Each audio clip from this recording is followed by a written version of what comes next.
শনিবার সন্ধ্যায় নানুরের নোয়ানগর কড্ডা অঞ্চলের নতুন গ্রাম পীরশাহ ইসমাইল সাহেবের মেলার উদ্বোধনী অনুষ্ঠানে হাজির ছিলেন জেলা পরিষদের সভাধিপতি ফাইজুল হক, জেলা পরিষদের সদস্য রেখা থান্ডার, নোয়ানগর কড্ডা গ্রাম পঞ্চায়েত প্রধান নিরুপমা মণ্ডল, অঞ্চল সভাপতি হাসিবুল হোসেন প্রমুখেরা।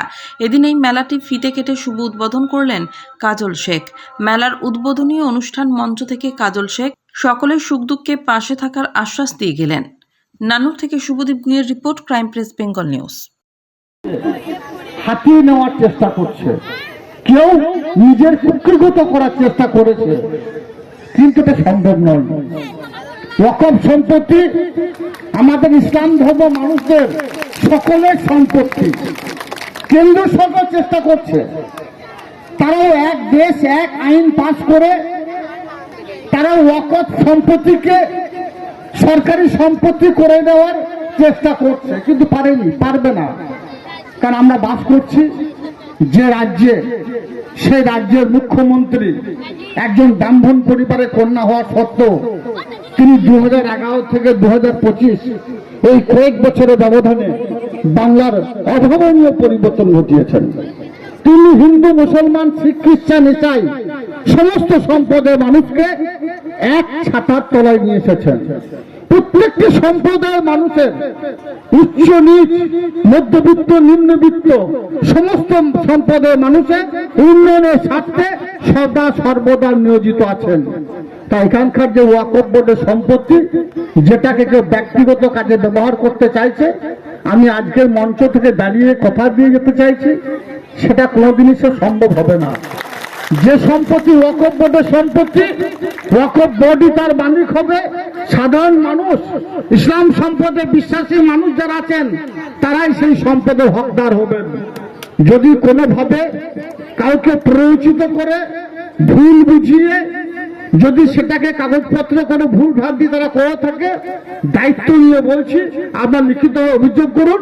যথারীতি সময়ে আধিকারিকদের সঙ্গে কথা বলে যেটা ওয়াকফ বোর্ডের সম্পত্তি, সেটা ওয়াকফ বোর্ডের আওতায় নিয়ে আসা হবে। এরিয়ার মানুষের উন্নয়নের স্বার্থে সেটাকে ব্যবহার করা হবে।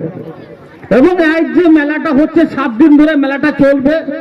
আমার এখানে অনেক ইয়াং জেনারেশন ভাইরা রয়েছে, তাদের উদ্দেশ্যে একটা কথাই বলবো, 7 দিন ধরে মেলাটা চলবে।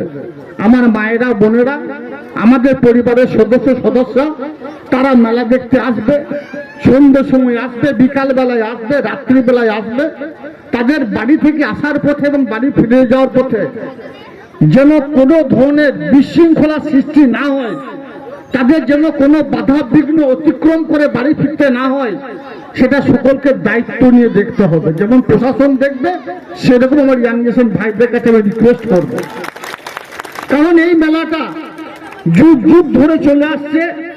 নতুন গ্রাম সহ 4-5টা গ্রাম পঞ্চায়েতের মানুষ এই মেলাটা দেখার জন্য তারা আসে। আমার মায়েরা, বোনেরা সন্ধ্যা হয়ে গেলে এই মেলা প্রাঙ্গণে সে হাজির হয়। তাই তাদের বাড়ি ফেরা সুনিশ্চিত করার দায়িত্বটা আমাদের সকলে কাঁধে তুলে নেবেন। বাকি এই মেলাটা আরো এগিয়ে যাক, আরো সাফল্যমণ্ডিত হোক।